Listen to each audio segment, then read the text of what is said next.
हाय, good morning. कसे आहेत सगळे? मस्त मजेत का? आम्ही पण मस्त आणि मजेत आहोत. सुंदर दिवसाची सुंदर अशी सकाळ झालेली आहे आणि आज आमच्या नवरीबाईची आहे हळदी.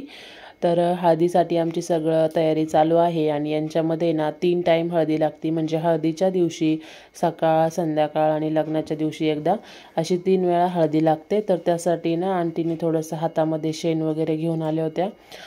ते आपलं हळदीचं भांडं असतं ना मोठंवालं रिंग सारखं, त्याच्यामध्ये ना शेण सारून घ्यायचं आणि त्याच्यावरती पाट ठेवायचा आणि मग त्याच्यावरती तिला बसवायचं आणि त्याच्यात शेण सारून घेतल्यानंतर त्याच्यावरती ना पाट ठेवायचा, रांगोळी काढायची. तर मग आता रांगोळी घेऊन येते मी आणि मस्त छान अशी रांगोळी काढते. तर आंटीच्या हातामध्ये जे आहे शेण आहे, आता आंटीनं मस्त सारून घेणार त्याच्यामध्ये.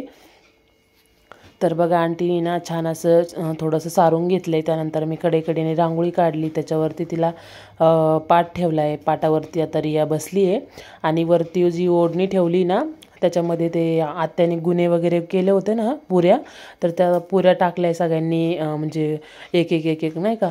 आणि हे दोघंजणं भाऊ होते, ते तिला त्रास देत होते तिच्या डोक्यावरती मुद्दामूनच. तर सकाळची हळदी आहे त्याच्यामुळे ना जास्त कोणाला बोलवलेलं नाही आहे, म्हणजे नाही का पाहुणे वगैरे. संध्याकाळी सगळं म्हणजे संध्याकाळची मोठीवाली हळदी राहणार आहे, DJ वगैरे राहणार आहे. सकाळच्या हळदीला आपण फक्त नॉर्मल केले. तर त्यामुळे ना जास्त कोणी नाही आहे. मामा मामी मावशी आत्या वगैरे हे आम्ही सगळे होतो आणि रमण ते होते. आणि प्रांजल तर सकाळपासूनच रेडी झालेली होती सकाळच्या हळदीलाच. तर मी काही रेडी नव्हते, मी आपल्या रेग्युलर कपड्यांमध्येच होते रोजच्या. कारण संध्याकाळीच म्हटलं चांगली हळदी वगैरे लागणार आहे तर आपण संध्याकाळी रेडी होऊया. सगळेजण आपले डेलीच्या ड्रेसमध्ये होते. संध्याकाळच्या हळदीला सगळेजण छान असे रेडी होणार आहे. फक्त आम्ही आमच्या नवरीबाईला छान रेडी केलं. तर आहे ना त्यांच्यामध्ये कसं असतं माहिती आहे का, ज्योतीने हळदीला ड्रेस घातलेला आहे ना, तो ड्रेस परत घालायचा नसतो. आणि आपल्या घरात कोणी कामावाली बाई वगैरे कोणी असेल ना गरीब वगैरे, तर त्यांना हा ड्रेस द्यायचा असतो. तर आपल्यामध्ये तसं नसतं. आपण हळदीला घातलेली जी साडी असते ती 6 महिना वापरायची आणि परत म्हणजे टाकून द्यायची 6 महिन्यानंतर. त्याच्यानंतर आहे ना तेल आहे ना, आपली हरळ असते ना गणपतीच्या वेळेस आपण दुर्वा म्हणतो ते असते ना, त्याच्यात ना मोहरीच्या तेलामध्ये बुडवतात आणि डोक्यावरती तेलवण म्हणतात ना तसं करतात. तर 5 वेळा तसं करतात. नंतर आहे ना तांदळाची खीर बनवून आणलेली आहे, ती 5 वेळा आहे ना 5 चमचे अशी खाऊ घालायची. आणि हळदी जी असते ना, तर आपली कशी प्रॉपर दळून हळदी असते तशी त्यांची प्रॉपर दळून हळदी नसते. त्यांचं उठणं जे असतं ना, म्हणजे सगळ्या प्रकारचं म्हणजे ना हळद असते, त्याच्यानंतर आहे ना मुलतानी माती, गुलाबजेल, परत बेसन असं सगळं मिक्स करून मग ते उटणं बनवतात, हळदी बनवतात नाही का. तर तशी यांची हळदी होती. त्याच्यानंतर त्याच्यामध्ये तेल पण टाकतात. तर आंटीनं आता छान असं तिला 5 वेळा आहे ना खीर खाऊ घातली नाही का तांदळाची. प्रांजल बघा कशी मध्ये करत होती आणि वरती ना दोघांनी ओढणी वगैरे धरली होती. त्याच्यानंतर आता असं सगळ्यांनी ना तिला पहिले डोक्यावरती तेलवण करायचं, त्याच्यानंतर मग हळदी लावायची हाताला पायाला. आणि ना यांच्यामध्ये ना शगुन म्हणतात ना, तेव्हाच जोडवे वगैरे घालतात. आणि अर्ध लग्न तर तेव्हाच झालेले आहे, आता फक्त फेरे वगैरे बाकी आहे. तर ते लग्नाच्या दिवशी होतील. आता तिने पायामध्ये जोडवे वगैरे पण घातलेले आहे आणि एंगेजमेंटच्या दिवशी त्यांच्यामध्ये शगुन होतं ना तेव्हाच घातले सगळं सोनं वगैरे त्यांच्या तिकडच्या सासरच्यांनी. तर हे आता आंटी आणि अंकलचं फोटोशूट चालू आहे. तर बघा तुम्ही पूर्ण व्हिडिओ कसा वाटतो तुम्हाला. आणि तुम्ही नवीन असेल तर चॅनलला नक्की सबस्क्राईब करा. तर व्हिडिओ शेवटपर्यंत बघा.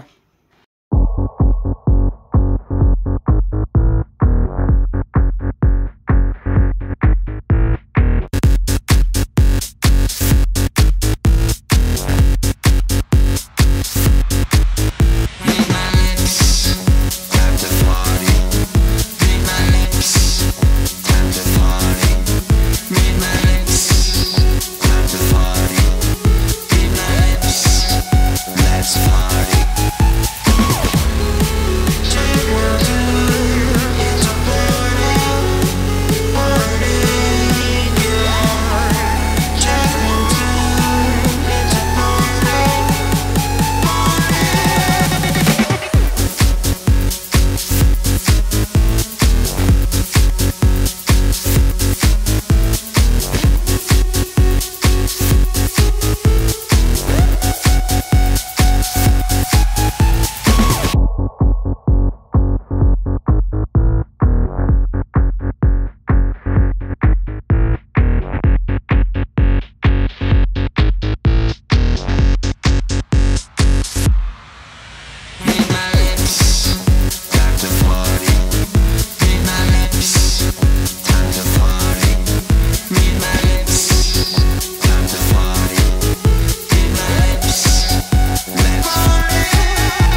सकाळी थोडीशी हळदी लावली आणि नंतर आहे ना चुडा घालायचा होता तिला संध्याकाळी. तर चुडा वगैरे ते असतो तो मामाचा असतो आणि हे मामा आणि मामी आहे तिचे.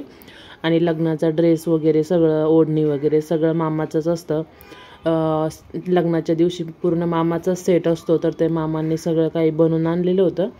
तर चुडा पण आहे ना मामाचा असतो आणि मामा स्वतः तिच्या हातात घालणार आहे.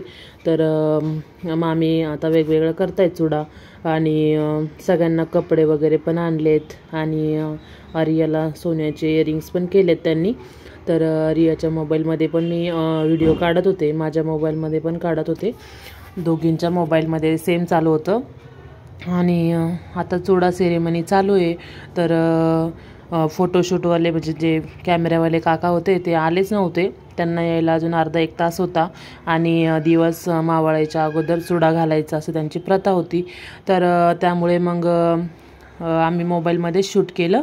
दूध आणि पाणी मिक्स केलं, दुधाच्या आणि पाण्याच्या मिक्स करून मग तो चुडा जो आहे शुद्ध करून मग तिच्या हातामध्ये घालत होते.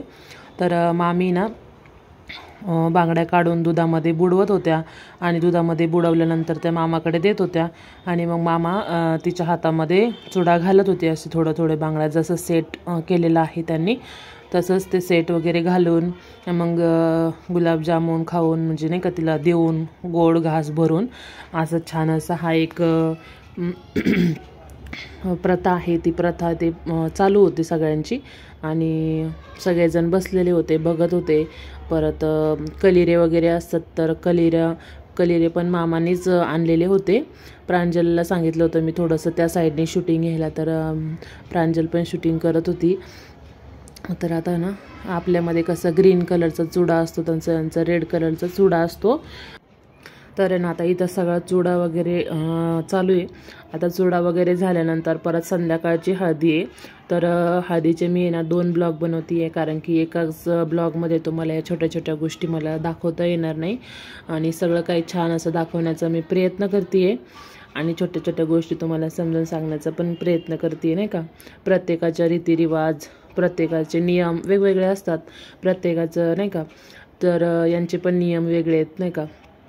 तर ठीक आहे, आजचा व्हिडिओ इथपर्यंतच होता आणि उद्याचा पण व्हिडिओ तुम्ही बघा. उद्याचा तर संध्याकाळच्या हळदीचं उद्याचा व्हिडिओ असेल. संध्याकाळची हळदी खूप छान आणि डान्स वगैरे झालेला आहे संध्याकाळच्या हळदीमध्ये पण. तर आज चुडा सेरेमनी आणि सकाळच्या हळदीचा ब्लॉग कसा वाटला तुम्हाला, आवडला असेल तर नक्की माझ्या चॅनलला सबस्क्राईब करा. छान छान असे ब्लॉग तुम्हाला माझ्या चॅनलमधून बघायला भेटत आहे. तर नक्की चॅनलला सबस्क्राईब करा. भेटूया उद्याच्या नेक्स्ट ब्लॉगमध्ये.